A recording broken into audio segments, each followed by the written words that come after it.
Hello, our truth warriors, and welcome back to the Atlantic Underground podcast. We have with us today the Robin Hood of Wall Street, a man whose reactions to the markets are as quick as his reaction to the race lights. There's been no other financial expert that's given back to the levels that he has. He's been through the lies of the mainstream monetary madmen, and he knows that they can deceive the masses with the well-crafted lies. He is the silver bull and knows how to protect people against the biggest disaster in human history that is sitting on the horizon of humanity. With me today also is my other daily informant, and that is the very wonderful Lava, who is getting in the flow of things today's talk. She just got back from Japan. So welcome to both of you today to the Atlantic Underground podcast. Let's tell the world what's really happening, hey? So let's start off. The one thing that I've been looking at a lot lately, the FDIC has a problem bank list of around 63 banks, and they are seeing these as being on the brink of collapse. Greg, what can you tell us about this? And is 63 banks just the actual tip of the iceberg? I'm laughing. Look, the entire system is bankrupt. We all know this. It operates in a perpetual black hole, can never be filled. It's never meant to be filled. And I think a massive deception is going on here right now. People are not being told what's happening here. Again, the system is insolvent, and the only way it can function is to make it even more insolvent than it is. That is pulling more debt into the lies, the deceptions, the distractions. It's insane. It really is an environment for the insane, maybe. And for those of us here who understand what's going on here, obviously you and Lava get it here. I mean, look, man, we're doing our best, I believe, honestly, to try to wake people up. People have no clue. As the masses, they don't have any idea what's going on. Again, where do they get their information from? The propaganda ministry, the lies, the deceptions, the tell-lie vision, being programmed. It's nonsense. Thank goodness for shows like yours and Lava here. At least people are getting the freaking truth. But look, this is just, look, I started screaming from rooftops about the issues with the banking system from almost 2 years ago. And it's been way longer than that. But when I brought it to the attention of the people, we started to see what was happening with the regional the smaller and the regional banks. And this is obviously a bigger issue with the major institutions here. It's so obvious to me. Loans, no deals, no deposits. But again, there's a consolidation of power going on here, no doubt about it. And we are going to see things moving forward that people aren't going to believe. Again, as the system is consolidated into power is consolidated into fewer and fewer hands. Yeah, but I'll put this one to you, and Greg will probably be able to let us know as well. The FDIC are a government institution.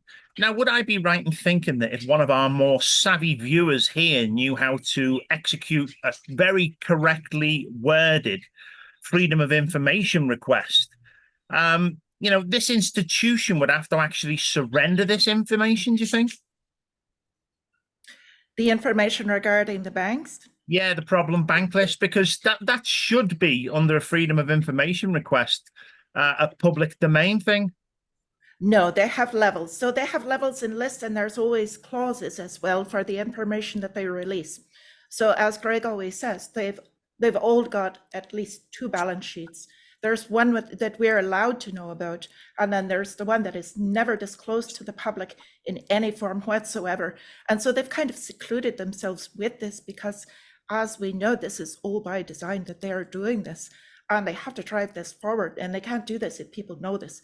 So as he was saying, a lot of people don't even have the time to look into this at all, much less craft a well-worded freedom of information request. What they do is they go home after a long day of work, and they take their plate of very nicely served up propaganda from the mainstream media, and that's what we're going to get.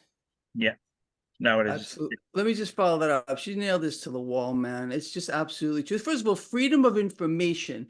Freedom of information. Let's dissect that for a moment. We're free to get nothing but propagandized. Okay, it's just garbage. And I think people are really starting to wake up to this. Thank goodness to Lava and you, and I would like to say me in part as well here. We are waking up people. We're making a positive difference. I am so sick and tired of people talking about us three here and a lot of other people who are trying to tell the truth as doomers and gloomers. You want to make an enemy. You want to make an enemy in a nanosecond? Very simple. You tell him or her the truth. It hits them like a freaking freight train and they can't handle it because people are so used to being lied to from the moment they take their first breath to the second they check out of this world, okay? They can't handle it. So again, it's just more deceptions, more lies, more deceptions, more distractions, more dancing around the truth here.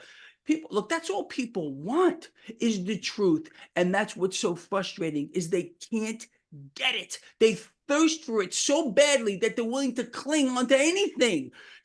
And then again, twist it around into some other distorted kind of reality, which doesn't even exist in their own minds. This is how desperate people have become, in my opinion, at least, to try to make sense of what is happening here to them. You see, they can't accept the fact that they're being systematically destroyed, that they're being exterminated, just like bugs, that we're being led to the slaughter here faster and just it's astonishing to me to see how easy it is for the weak-minded people to be deceived. And for people like you and me and Lava here, we have the ability, and the people that follow our work, I have to say, look, we wouldn't exist here if it weren't for the people that follow our work. And these people, again, I always say, you know, they have a higher understanding than, let's say, the average guy or the average girl out there. They're able to put this stuff together in a way that most people can't. It's really crazy. I mean, it's a great time to be alive too. But at the same time, you know, look, we got to look out for our own flock in many, many ways. We are trying to get through to people. We want people to understand what's happening. And what, again, I don't know about you guys. In fact, I could probably answer for you, but you get a lot of detractors because people, again, you hit them with even this much truth, they turn on you. They will turn on you because they can't take it. It takes them out of their comfort zone. So instead of, and then, you know, what's happened to me, I've been around a long time, is I've had people come around and say, Greg, you know, I thought you were an idiot or you're an imbecile, but after, you know, seeing what's happening here and letting my God-given intellect kind of click in, I see that you were right all along. And you guys probably get the same thing. You know, we're making a difference. We're getting more people to understand what's happening. And again, I think this is a revolution, and we're all part of this revolution here. And every revolution starts out really small and then grows here. And I think that we're part of something even bigger than we even know. Let's hope so, yeah. Now, we have a mutual friend in Gerald Salente, and I know that you write for the Trends Journal with his trend forecasting as well. But do you guys always see eye to eye on the politics and the beliefs and what he's predicting as well? No, we don't. And I think that's a good thing too. People need to bounce things off of each other as well here. And you know, people's perspective is influenced by many different things here. I think for the most part, Gerald and I are on the same page here, but we have had differences in the past here. I mean, especially when it comes to this market, I don't know how much you know, Gerald was talking about like an imminent collapse and imminent, this whole thing was going to come down. And I kept saying, no, this market's going higher. The market's going higher. As a matter of fact, I've said that the faster that the economy comes down, the higher the market's going to go. And this has been absolutely true here. And a lot of people, look, have unfortunately taking that as a negative towards Gerald. Look, Gerald cares about people, and what he's doing is he's giving you his best assessment at the time. Now, we're playing a game, me, you, and Lava. We're playing a game of incomplete information, period. And we're also playing a game where this stuff is very fluid. It changes. So we have to be willing to reassess the data. That's all I look at. I try to, and not the data they're telling us, because it's all fake. We all know that, the propaganda. But when you look behind it all and try to actually dig for what's really going on, it's a complex game that we're playing here. And you know, those of us who have maybe a keener intellect into this are going to be able to see through it better than the next guy. So, you know, with regard to that whole thing, no, absolutely not, Gerald. And I do see things kind of in a different way for a few things we have. And I think this is why he and I get along. We've spoken many, many times, not, you know, text and phone calls and stuff. And we'll kind of hash out things. We'll try to come to maybe with, we think things maybe are going here. But again, we have to always be willing to accept the fact that the information is not incomplete. We have to fill in a lot of gaps. Yeah. And then we have to, once more information becomes available, and this is for you and for Lava, for everybody who's a truther, okay, we have to be willing to change or come up and explain to our people, hey, listen, you know, this is how things were. Things are changing for these reasons. And that's pretty much where we stand. Yeah. Now, Lava, you're not one to settle just for information that comes through the media. You like to go and get boots on the ground, and you've actually just come back from Japan after what we've seen going on there with major changes within the stocks and things there. What did you find out when you got to Japan? Anything major going on, or are we just having smoke blown up our backside by the media as per usual? Well, there's actually quite a bit to this. So what we're looking at with Japan is the first major Western currency that is in the collapse mode. And they're all in a race to devalue the currencies. So now the US dollar, you know, will eventually go. It will be last, in my opinion, my personal opinion. But what we're seeing is this is kind of a window, in my mind, to the future. And I also wanted to see how the people there actually are dealing with the inflation. So they've gone on a zero interest rate policy for quite some time now, and the effects are finally beginning to roll in. So they are just like a few steps ahead of us, in my mind. And so if we can learn to watch these other places, first learn from history as to what has happened in the past, but then also looking forward, we can see other people that have gone through what we're kind of following in those steps. And this is designed, they know we're doing this. You know, all of these people that say, oh, the Treasury doesn't know what they're doing. They know exactly what they're doing, and they're playing it perfectly. So I just wanted to get a window into the view of this. Now, it's interesting because they have a very different culture. So how they accept the moves of their central bank and the inflation there, they deal with it differently than Americans do. But we've already seen other currencies collapse. We watch Venezuela, we watch Lebanon, but Japan is tied in first with the debt that they hold on the United States, and that's how they were able to affect what happened last Monday, because they're tied in quite a bit that way. However, just looking at them for a lot of other clues. So to fill in some of these blanks that they are not telling us, basically, is what my point was. Yeah, excellent. Greg, what do you think with Japan as well? I mean, are they basically putting the sandbags up ready for the flood now, or are they, are they unsavable? Are we going to head towards the central bank digital currency? Is this inevitable? Yeah. Well, first of all, Lava, you nailed it to the wall. I love listening to her talk. What a soothing voice and presentation she has. I love it, man. You know, I'm kind of like crazy and wild here. This stuff, you know, it makes my blood boil. But look, with regard to where we're all going here, obviously, and you know, I think I've been out here for a long time explaining to people, just like Lava said here, central banks here, they have a goal, and their goal is to bring us to a new system here. They're destroying their own currencies by design. This is not just a phenomenon here in the United States. Central banks working together to bring us to our knees. A new system is coming, period, the end. Central bank digital currency is coming. We already have a 99% digital system as it is here. Not many people use cash. Everyone swipes. They're digging themselves in a bigger hole, being promised lower rates here in the United States and a weaker currency. You can't make this stuff up. This is what we're hearing out of both presidential selectees right now. Now they're both having this love affair with cryptocurrency. I mean, I didn't see this coming from anywhere. Well, I understood when Trump came around with his love affair with crypto. I thought this was a good thing. Honestly, I own this asset class. I own a fair amount of it here. I've been a proponent for many, many years. But then when Kamala jumped in, I mean, I tell you, I almost spun my head around like the freaking Exorcist. I was like, wait a minute here. Okay, so now we have both presidential selectees promising lower rates, promising a weaker currency here. Well, I mean, and people are cheering for this. I mean, you can't make it up. Both of these things are massively destructive. I already explained to people, we don't need lower rates here. We don't need a weaker currency. We need a stronger currency. We need the polar opposite of what both of these selectees are telling us. And now they're both on the same page with regard to cryptocurrency. So no matter who is selected, now we get a pathway here to a central bank digital currency, period, the end. I mean, it seems pretty obvious that's where we're going here. The world is being systematically deconstructed. The economy is being disassembled piece by piece here. It's an astonishing thing to see. I mean, let's just put this together real quick. I covered this morning. We have a world economy contracting at its fastest pace we've ever seen. Meanwhile, we have central banks ballooning the money supply. Now, people might ask, well, why is that? Very simple. As the currency is being sucked, the purchasing power is being sucked out. And this is a promise of both Kamala and Trump here.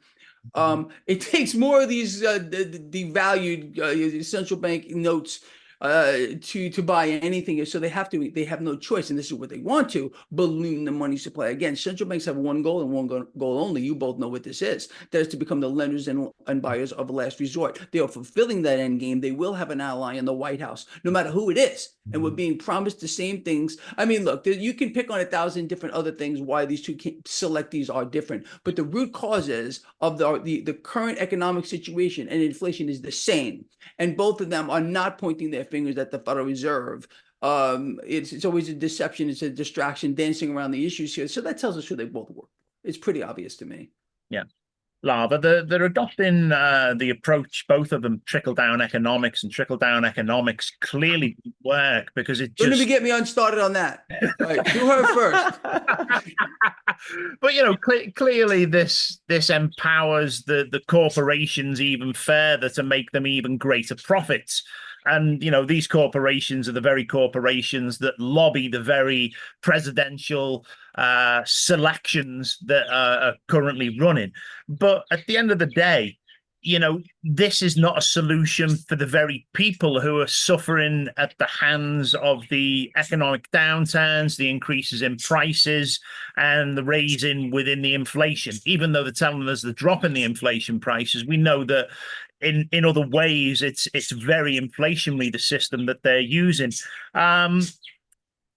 What would be the solution if let's put this to both of you. Let's start off with Lava.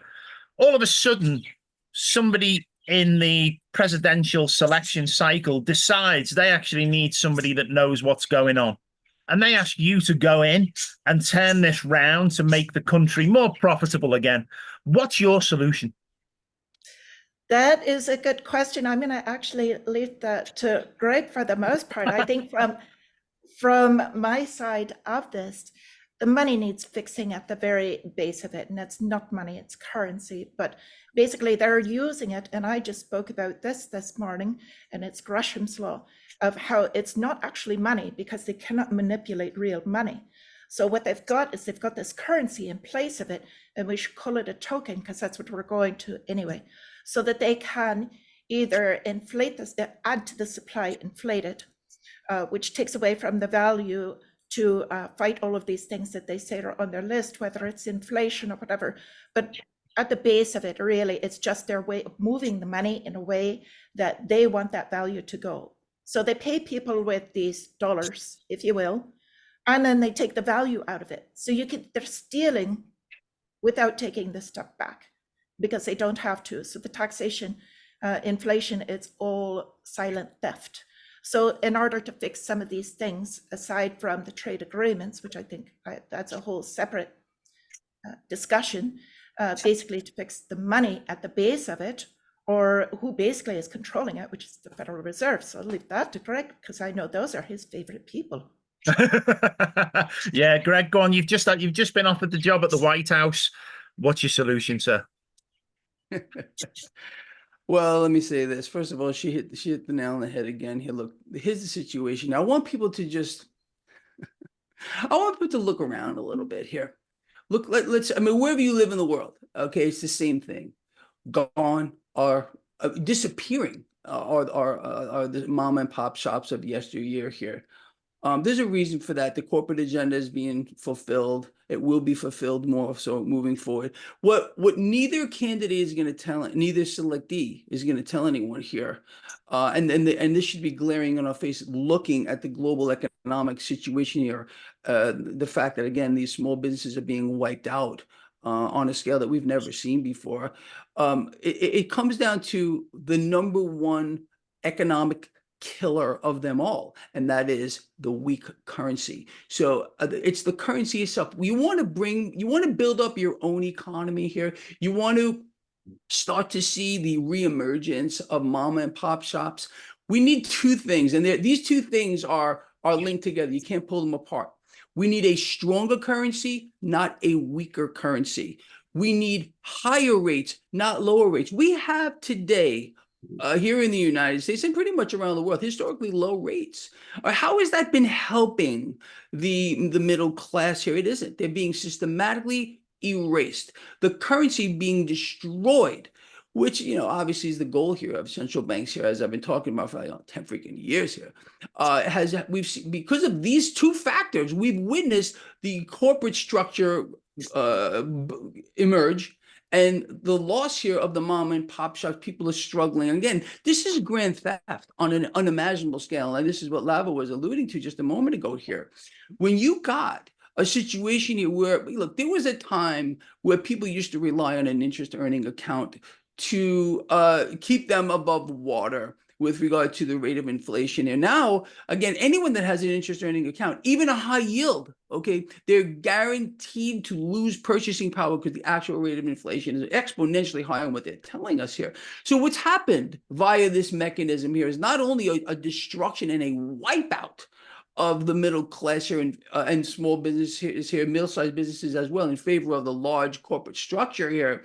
We're also seeing, and I mean this, and I want people to do their own research. Don't believe a damn thing that I say ever, okay? Trillions of dollars in real wealth has been stolen from the people of the world here, not the rich, not the 1% and 2%ers here, okay? Of course, I'm talking about the middle class, via this mechanism of suppressed rates. And then it gets compounded by grander theft on purchasing power being systematically stolen as well. I mean, it's a mechanism here that really is the root cause of why we are here now. But again, we're not going to hear this. No presidential selectee is going to allow. So what's the solution? It's too easy. Again, it's a stronger currency, not a weaker one. And it is higher rates, not lower rates. If we could just start with those two elements, okay? We could change everything. And I wrote a paper on this recently. This is the revolution. This is the solution. And I put out a very brief paper on this. Again, those who subscribe to my free newsletter, how this works. And it's not the end all, but it is a beginning. And that's how everything starts, with a little spark. And that's what we need to do, but we're not going to get it. My plan here, okay, our plan, what we just discussed here, it has a snowball's chance in hell of happening. All we're being led down is to the slaughter here, the empowerment of central banks, the fulfillment of the corporate agenda. For those people who don't understand this here, it's just too easy. The corporations here, they benefit from a weaker currency via the exchange rate. These multinational corporations here, that's how they reap the profit from that. Now, not just that. Lower rates here doesn't help people. What it does is it allows them to self-destruct themselves by burying themselves in enormous amounts of debt here, and this is what we're seeing here. But corporations here, they can now borrow cash next to nothing and then sell their own debt, their own bonds here, and pull a profit out of that too. People, we are being eliminated. I don't know another way to put it here. We got to start raising our awareness. People, even this morning, I put out a video. I'm sure you guys get the same thing. Oh, you're all about doom. You're all about gloom. And people can handle it. Like I said, the truth hurts. I'm sorry. I can't sugarcoat this for you. We need to take action. Maybe you should join this trio here, okay? We are part of the solution. We are the revolution, period. Yeah.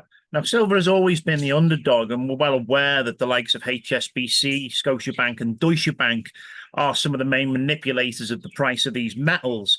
We're hoping that silver's going to increase in price, unfortunately, as the world starts to drop away. And I'm sure all of us hold it as a security blanket to what we're facing.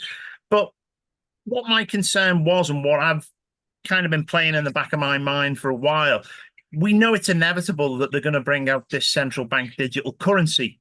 We know it's going to be an absolute tracking mechanism for everything we do.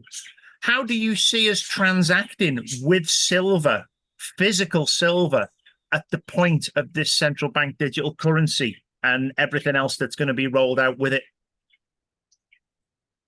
You want to give this to Lava first? Yes. Yeah. Who are you asking? I've already done it.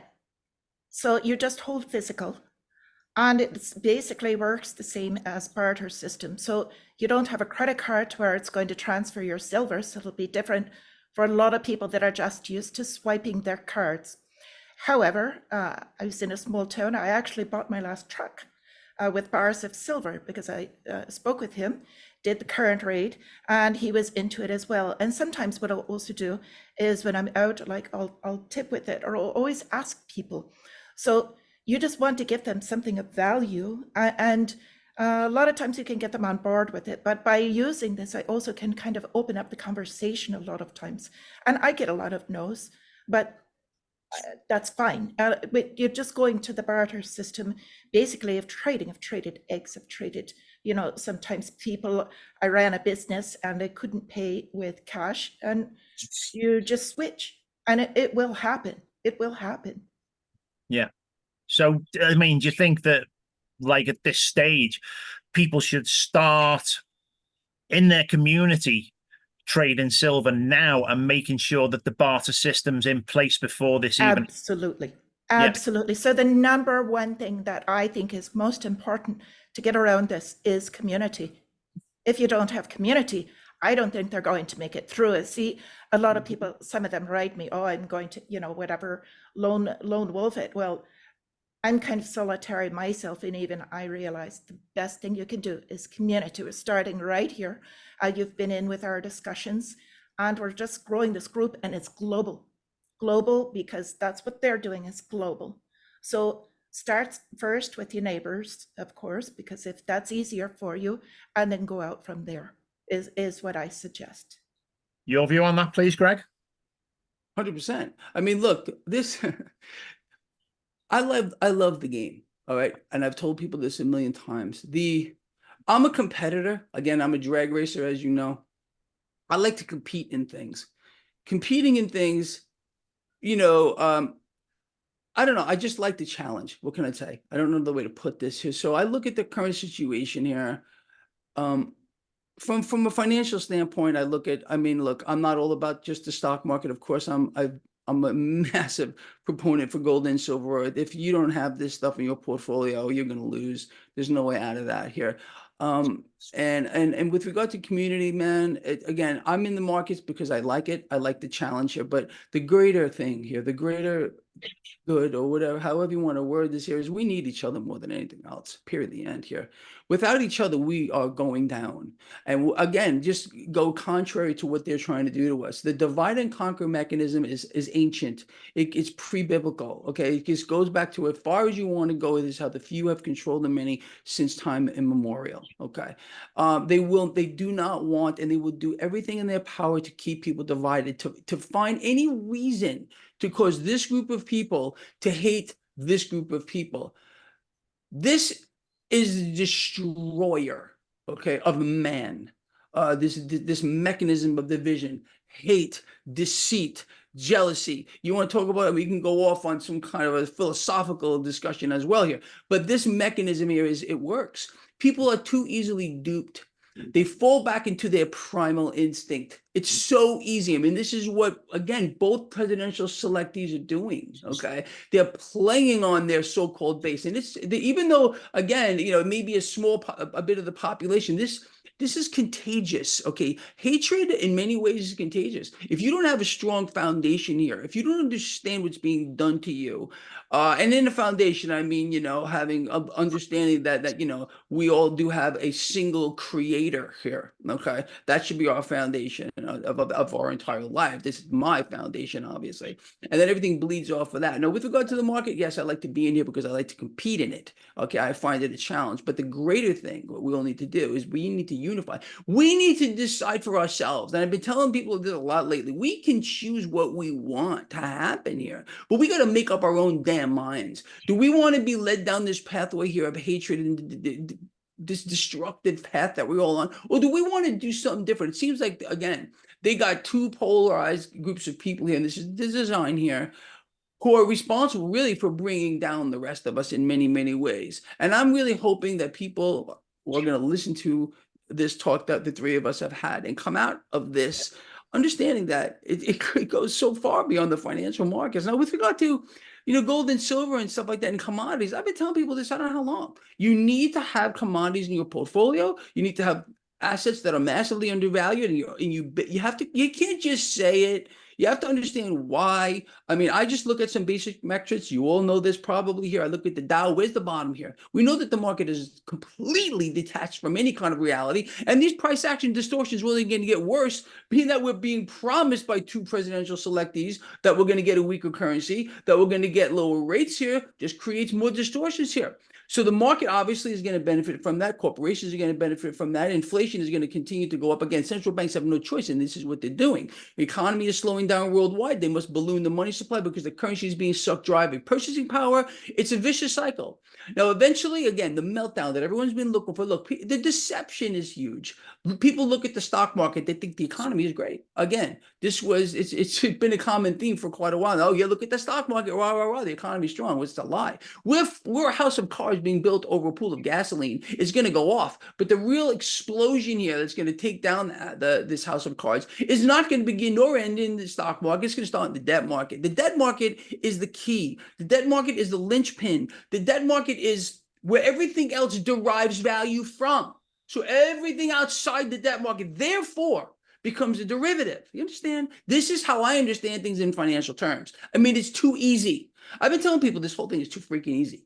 And if you just study some basic premises, you have just the most slightest understanding of economics or currency or debt, well, then it's just too simple to understand what you need to do. You need to understand that you need commodities in your portfolio because these are real things, including gold and silver, which are massively undervalued. The rigging, the manipulation here that we've seen is off the Richter scale, but let them do it. Let them do it. Let them play their game, okay? Because we're going to play ours. I can't imagine a better place to be because eventually what's happening here is an engineered environment of risk. That is suppressed rates, promises of lower rates here, currency devaluation. What this does, here's my blood pressure. All it does is open up that doorway for cash to make its way into risk assets, or in this case, I'm talking about the stock market, coming out of assets which should be going into commodities, okay? So eventually risk on is going to turn risk off. And that means that cash is going to bleed out of the debt market here. Yields are going to spike in an uncontrolled fashion. I've been telling people this for 10 freaking years. Put pressure on stock markets around the world. Cash is just going to move. It doesn't fly away to money heaven, people. It's going to go into commodities. I also believe it's going to go into a lot of other assets, including cryptocurrency as well, especially now that we got Kamala and Trump on the same page here with this. Anyway, that's my take on it. Sorry, I went rambling on. All good. Banks have just started to hold capital reserves, which is something that they've not been doing before. Lava, what do you see this as being a signal for? Is this a protection mechanism, or are we looking at, somewhere where the liquidity of loans and being able to have money into financial institutions, car loans, mortgages, and things like that? Are we going to see a repeat of what happened after 2008, where these amounts of money that the banks will start loaning out are going to start to dry up, starting to cause problems within industry and within businesses? Or do you see another reason behind this? So that's actually two questions that you asked. The first is about the reserves, and if that is a move to actually basically a responsibility on the part of the banks. I personally don't think so. That's a bit of a show. So they're lacking loans, they're lacking a lot of things, as Greg always says, for this business. So this is a part of a kind of a show, if you will. Oh, look, we're safe. We've got FDIC, and go ahead and put your money in here. And I feel the same way. If you've got money in the bank that you don't need for your bills, right away, get it out. Because since the Patriot Act, since 9/11, and it's in there, you can read it. You don't have to believe me. There is bank bail-in to where if they suffer undue hardship, they can take your money to use it to continue their operations. Your money immediately becomes theirs. So there's a lot of smaller clauses and things like this. I mean, banks, they just, no. Basically, so for that part, no. Second part, are we going to see an additional, like we did in 2008? As Greg says, it was put on life support. They started doing their quantitative easing and just kind of pushing it forward. And I'm amazed how far forward they could push it. But really where this is going is a push into the final devaluation, to where we need a solution so they can bring in the tokenization, because really they want to file everything over into fully digital so that they can control it from there much more easily. It's already pretty easy, but that way nobody would have anything that they could look at as far as any type of reference for information. So that's my take on it. And I like Bitcoin too, because Bitcoin is outside of the system. I think that still has peer-to-peer ability that can circumvent the CBDC, but that's my opinion. Yeah. Greg, what do you think on this? Love it, man. I love you. I could listen to you talk all day long. I could just sit here and I don't even care what even come out of your mouth. I just want to hear you talk, man. I love listening to it talk. It's epic. It's beautiful and perfect, man. Anyway, look, let's step back a moment here. Oh man, I am a macro guy, as you all know. Okay, and then I focused and I kind of narrowed this down. What's happening? Why are the banks doing what they're doing right now? It's a great question here. Okay, what we know. Okay, it always comes down to what we know. The real issue in 08 and the meltdown of the system wasn't the stock market crash. That's just what they want you to think it was. It has nothing to do with that. Although people did watch their, their paper wealth evaporate. It's always the same story here. But the real problem was the system was locking up.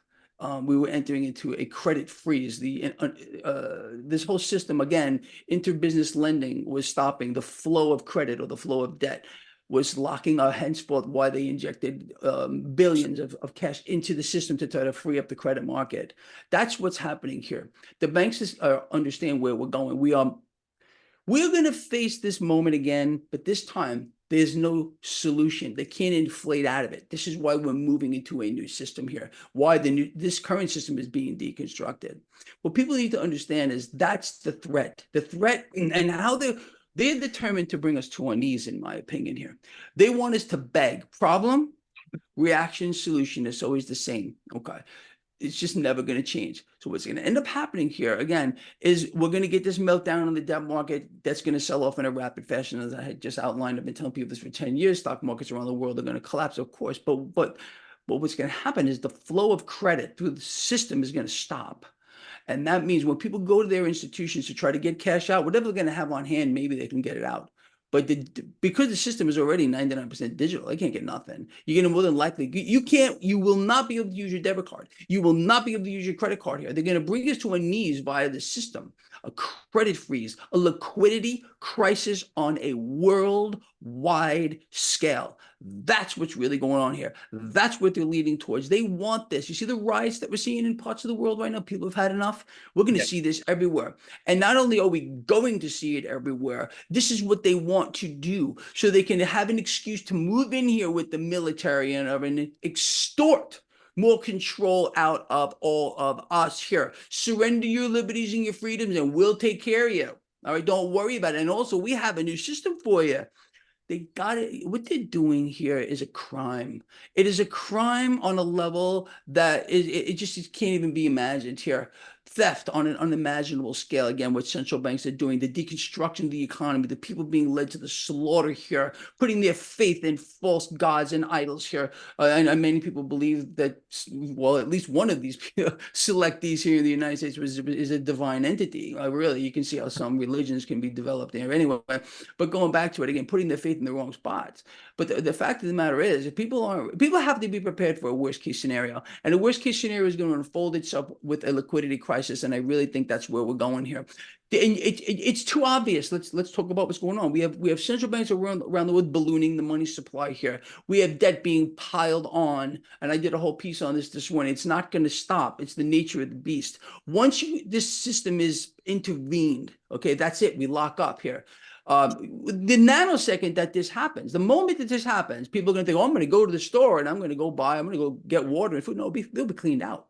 There's going to be nothing here. And they're going to control us. What have I been telling people for 10 years here? We're going to face a scarcity issue, an issue with resources. That's where we're going here. And it's all going to come down to the same thing. It's all, the root cause of it all is going to be a liquidity crisis on a scale people aren't going to believe. That's where we're going. The banks know where this is going. Everybody knows where we're going. Well, you and I, we get it here. But you see, the situation is the vast majority of people have no clue. Zero, because they get their information from the television, the programs, you know, that box that sits in their house and they're just being told what's going on. It's unbelievable. You know, they can't think for themselves. It's unbelievable how people have lost the ability to think. I don't want people to come away with this, what we've done here, the three of us, and think. That's all. Start to engage your brain. Once you engage it and you see things for what they are, you'll know what to do. But that's where we're going here. The banks know it, and nobody knows until everybody knows. Everyone's being lied to. They're all being told to look here, don't look there. Should be pretty obvious to everybody, right? Yep. Greg, I know you're a little bit tight on time today. We can't do our normal full rant of everything that we want to get through. Just one thing that I do want to bring up before you go today, and it's something that I know I see in my inbox. I get it through social media quite a lot. And it's something called QFS and Nazara Jazara. It looks like an absolute bullshit scam to me and seems to go hand in hand with the information that I get on medbeds as well. Or maybe I just didn't get the memo on this. But does anyone know anything about this? I actually went away and researched it and looked into this, and Nazara was something going back to just before Bill Clinton was in office. And it looked like it was a real proposal for something. But does this thing have any teeth whatsoever? Does it really exist? Because the only thing that did concern me is I looked into a guy, and I have my little paper notes like you do, Greg. There was a guy called Harvey Francis Bernard that was involved with bringing this. And the only thing that kind of alerted me to something, and I'm one for coincidence, and I always think it's a little bit odd, is this guy, the whole Nazara story was called Draining the Swamp. And what do you guys think on this? Because every time I get something from somebody, I say, just ignore it. It's all BS. But is there something deeper to this, Lava? Go on, please. It's not going to happen. So the premise is that it's going to basically wipe everyone's debt and then go back to gold and silver as a currency. And this will not be allowed. The central banks have been coming onto this plan of theirs for literally centuries. I mean, it's been a very long time. So they're not going to allow that to happen in the first place because gold and silver would not allow them, as we were speaking about earlier, to manipulate that supply. What I see rather is what Greg just explained exactly. My only question is how rapidly that's going to come on. Could come on almost instantaneously in a credit crunch situation, just like we saw last Monday. And so that would be, you know, the panic that would build into that. But this whole Nazara Jazara thing, it's not going to happen. I mean, I think people like to have a bit of hope and it's a good story, but not until the second coming of Christ. So yeah. Greg, are you aware of this as well? I'm going to say this and be very leery of stuff, of everything that you read, even me. Be leery of Greg Mannarino, man. You know, listen to what I say, but do your own research into this. With regard to what you specifically spoke about, I'm not overly familiar with this, so I don't even want to put any real input into it because I'm probably going to mislead people, and that's not my business. My business is to tell people the truth. So I would have to do a little more research and look into that specific thing. I tend to not look at things. If I see something in my inbox that I may, you know, even the title, whatever it might be, I tend to not, I've gotten myself in trouble. I've picked up viruses and stuff on my computer. I don't click on a damn thing. Yeah. I have to know who you are pretty much to, or know who's sending me it. I don't do this, but anyway, I don't know. But everything that Lava says is true, 100%. We're all on the same page here. I hope people are starting to bring themselves up to speed as to where we're happening. And let me just say this with regard to what Lava just said.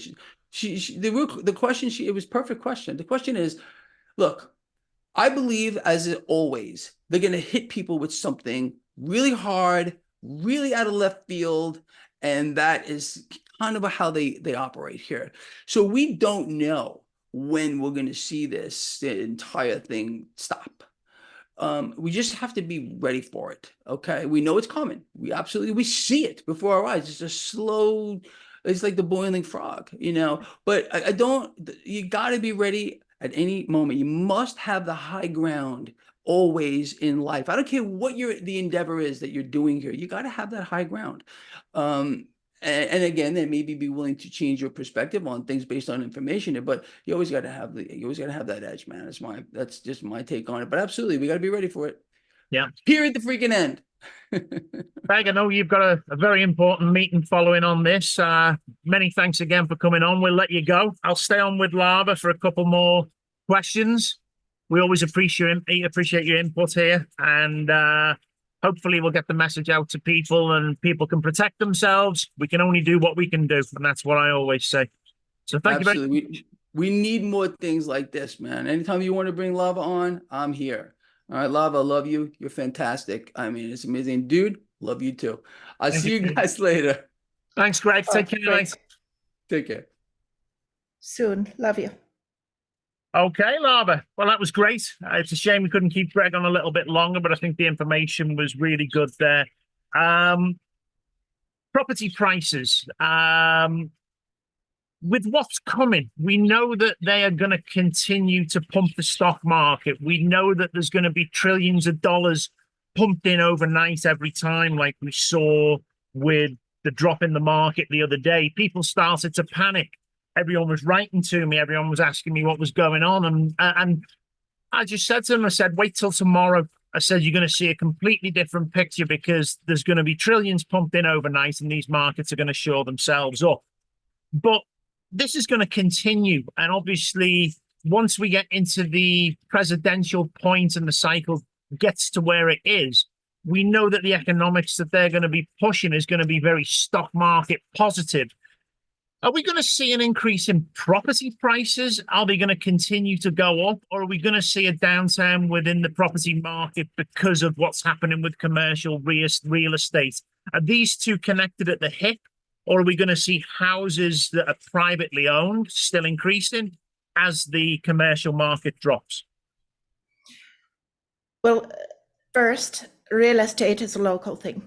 So I want to say that. But in general, the question that you have, if the price is going up, priced in dollars, yes, priced in US dollars. So real estate is going to be like all other assets and follow through. So when they have this liquidity crisis, and everything pulls back, because I think that is coming as well, everything will drop in value. Now, that being said, I have to separate this because we've still got areas of real estate, particularly residential. Now, the commercial is basically in the potty, especially for any larger cities. We've got San Francisco and New York in particular just selling off in a very crazy way, to be honest. And what we're watching in Miami, we're watching a condo implosion due to a few things all contributing to a perfect storm, if you will. And that also includes the insurance from all of the disasters happening, whether you can even get insurance anymore. It's going to be a ridiculous rate that people always think that they can just pay their house payment is what they have to afford. And now you have to more than double that if you're going to do, first off, insurance, second, property taxes, which are also going to go up. And we haven't seen that happen yet, but it's coming. And also down there, and this is also regional depending, but homeowners association of what we call HOA fees. So they're basically a form of local property taxes. So in my look forward, we're watching Miami implode, Florida in general, the coastal, anywhere in the condominiums imploding, but we've also got areas a little bit more rural or the suburbs. We're going to watch the rise of those again. And we've also got, new populations coming in that they're being helped with their funding, basically. So we've got a couple of other things in the background, and these are more government programs. They're the loans, Fannie Mae, Freddie Mac. These are government loans, basically, for housing that are going to be opened up to these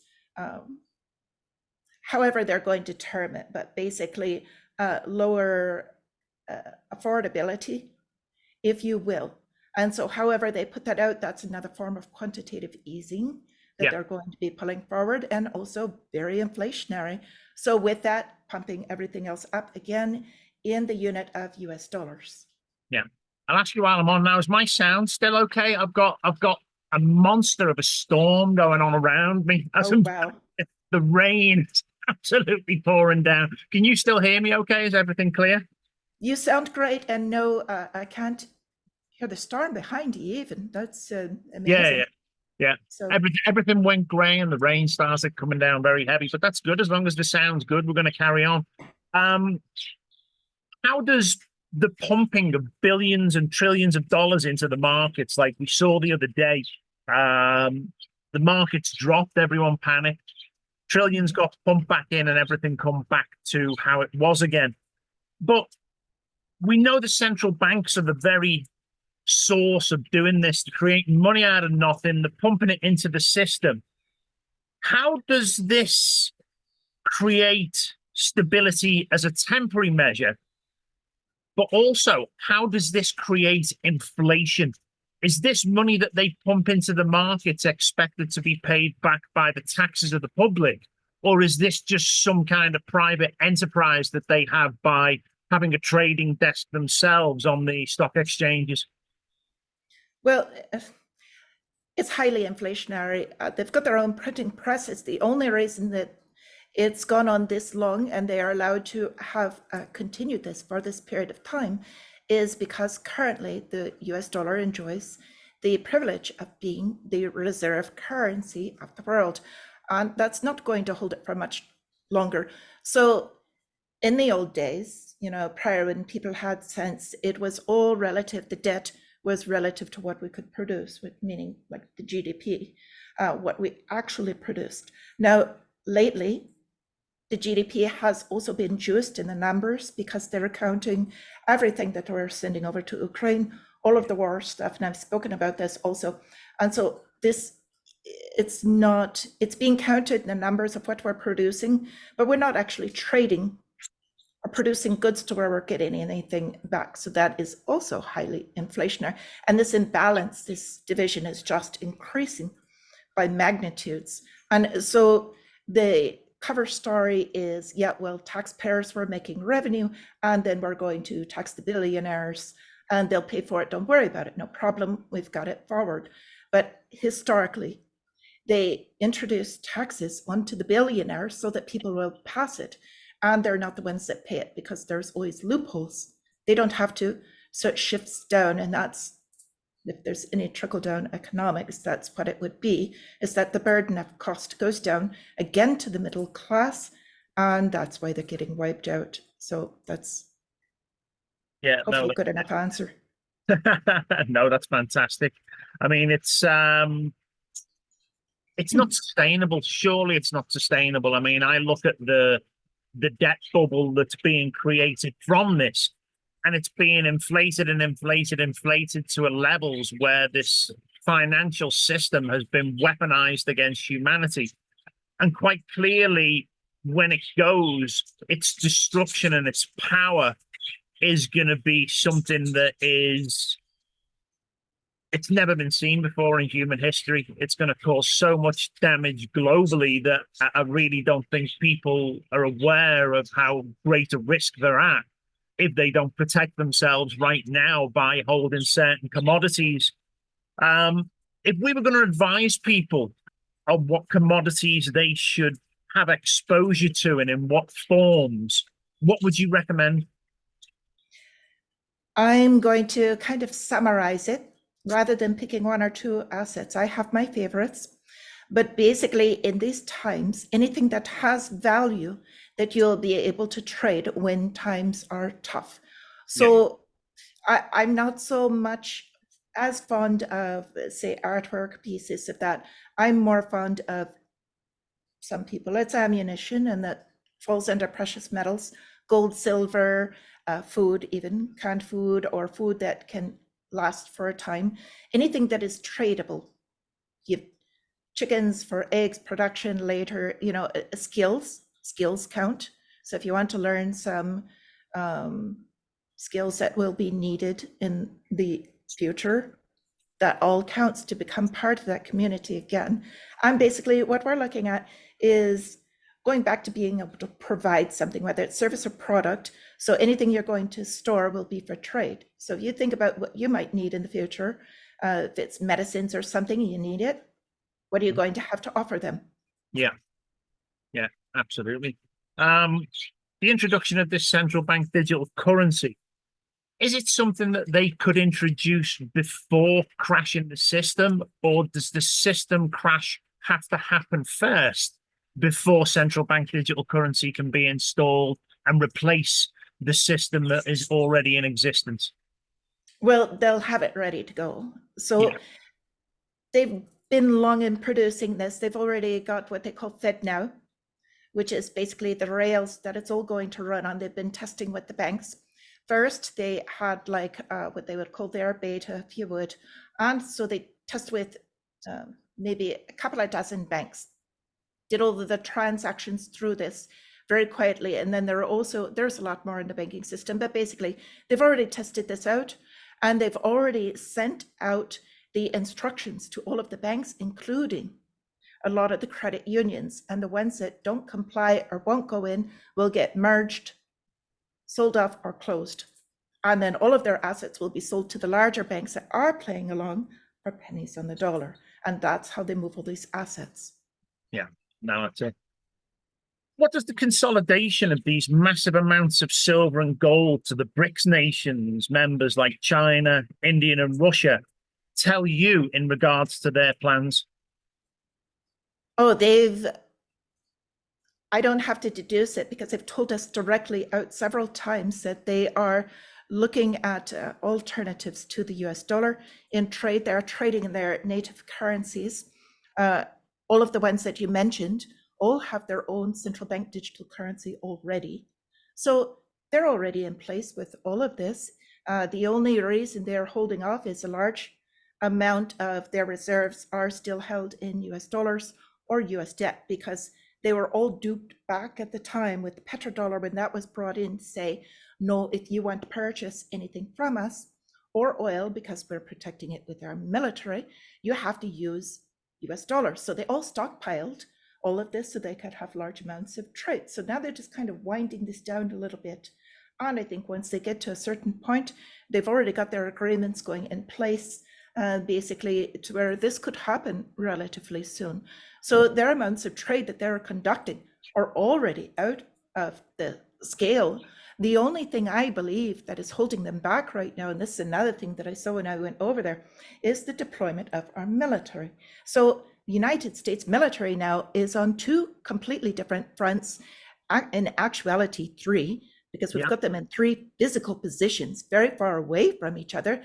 And now they're talking about the Antarctic. So all of United States defenses, all of their assets, as they call them, the carriers, the fighters, are all deployed now. They're either out in the east or out in the Middle East, which is a little ironic, but going against Russia and Iran, or China is the big bad one on the other side. But when I went through the Pacific American fleet all deployed. In Japan, the bases there full of basically US military, and they're also in Ukraine as quote unquote advisors.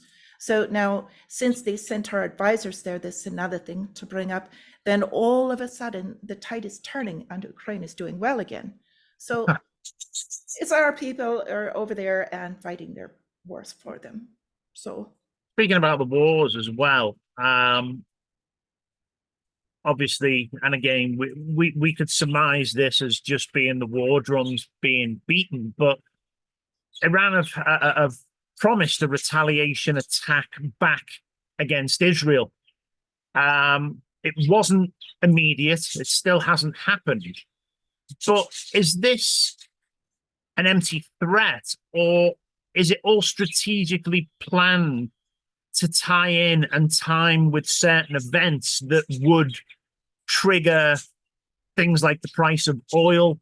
You know, is this such a grand chessboard game that's being played that they will even time their strikes and retaliation strikes back against different countries to be able to manipulate and control the markets around them? So I'll start by saying I don't know. Okay. Because I don't know what's going on in the minds of those that now are in power in Iran. Given that, I know that they've already got their partners with Russia. The trade that they're doing now, the TET picks, which is Iran's market, fell. And OPEC has been talking about basically their supply that they've been controlling. And with that, we just watched oil, as they're saying that they're looking forward to some supply now. The price came down a bit, but with this tensions going on, it's raised the price back up. So I see further weakness in oil, which is showing demand, real demand going down. The real economy is another issue that it's having. But if they could, basically the strikes that you're talking about that they threatened, while I don't think they're empty threats, I think that they may do a bit of a show for their country and for their people, basically. But there's more things going on there. But beyond that, I don't know what they will do as far as their timing of what's going on. That's it. I'm sure, again, it's, and again, it could even be a distraction measure for something else. We just don't know. The whole game is played in very strange ways. Now, we see many popular shows, we see many podcasts promoting the buying of certain stocks, but I never see them coming back telling their viewers and listeners when to sell. Now, recently I saw Clayton Morris on Redacted promoting mining stocks. And knowing that he is not an expert in the area, there was some alarm bells ringing to me in regards to what he was doing. Now, if he is somebody that has bought stocks himself into this, could this just be a pump and dump mechanism for the likes of their own financial gains? And do you see this happening a lot with people using their positions of influence on social media to do stuff like this? Yeah. Okay, so I'm familiar with him and Redacted. I haven't seen the specific one that you're speaking of, but yes, I do see this a lot of times, and it's unfortunate. And that's one of the major reasons, actually, that I try not to give specific recommendations unless I think people can get the benefit from it. And I'll always tell them with the, not financial advice, but it's nothing that I get anything out of it, in particular, because what I like are the larger ones that pay dividends. And so there's no way that what I have would be affected by any of that. However, I do see that quite a bit. I don't sell anything. And that was one thing I wanted to bring up about Greg. He does all of this for free, all of his work, because he just wants this to get out. And I do also.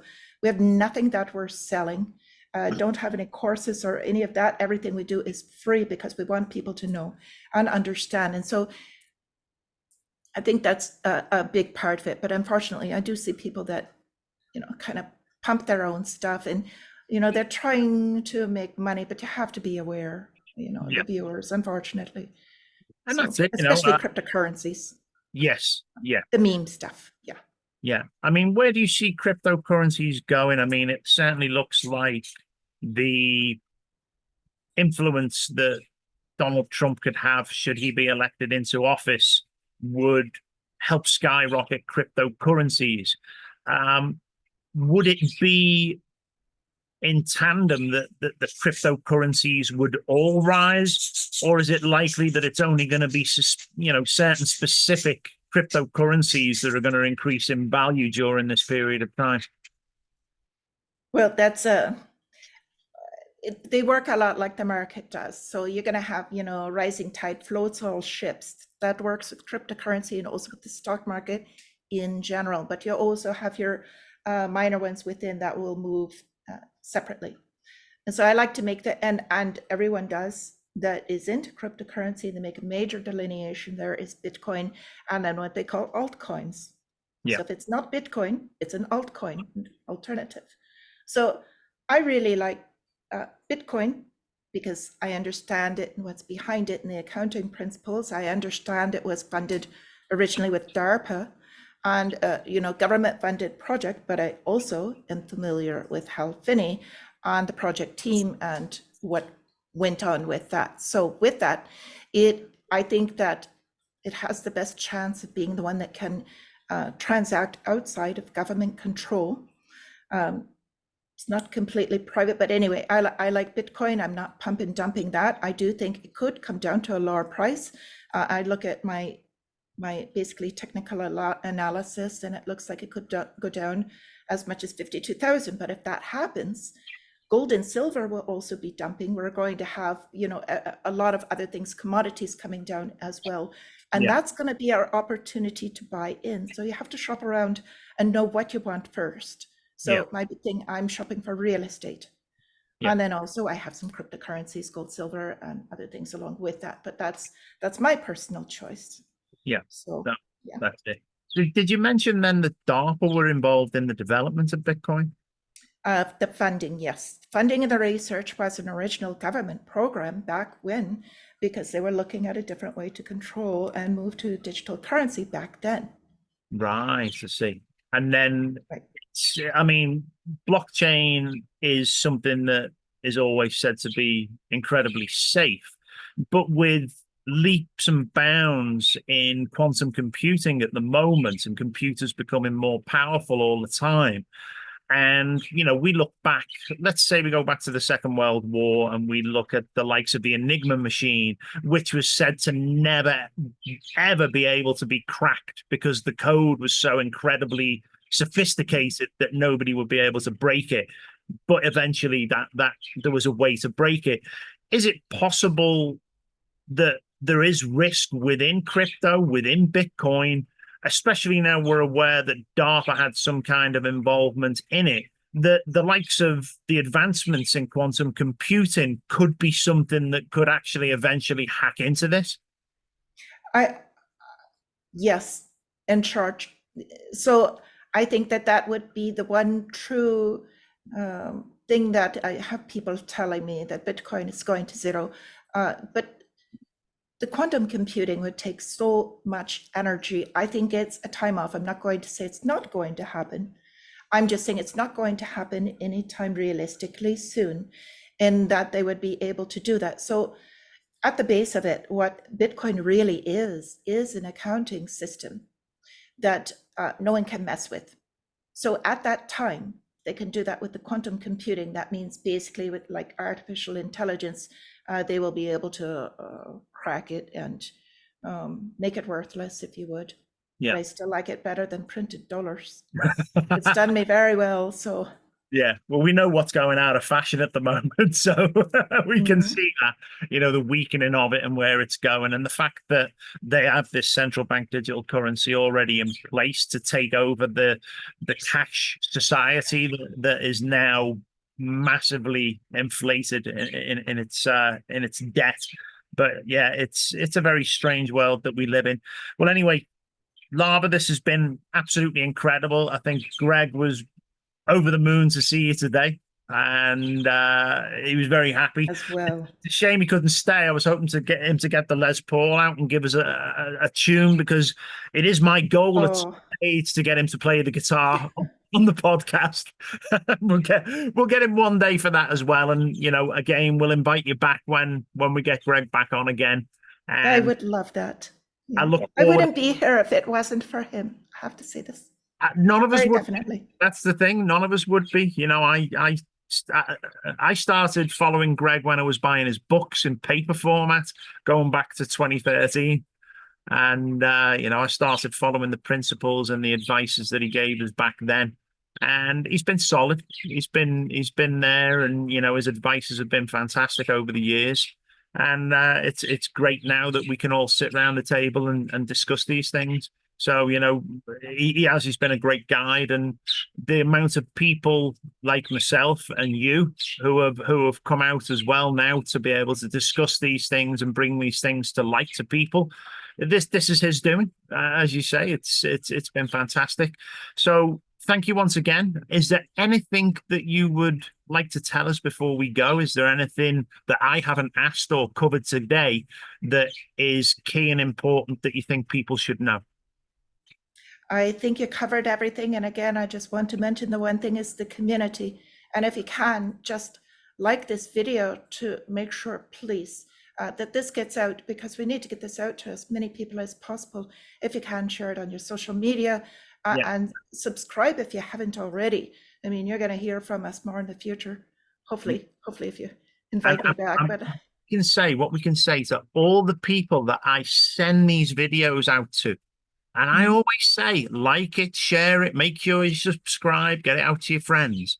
The one thing I do, and I'll be checking people, because I send it out to all these people and I don't see them posting it up. So I'm going to be watching. You're going to be watching as well. Greg's going to be watching, and the big guy upstairs, he said he's going to be watching as well. So make sure we get this shared and we get it out there. I'll send it out to Greg. I'll send it out to you. We'll do what we can, and all we can do is all that we can, and that's all that we ask. And if people like what we're saying, if people appreciate what we're doing, hopefully we'll get the word out there. So once again, Lara, it's been incredible. I look forward to speaking to you tomorrow, possibly on the live. and we'll all keep in touch. But again, thanks for coming on. We do appreciate it. You take care. Thank you very kindly, Chris. I can't thank you enough. We'll see you soon. Take care. Thank you very much.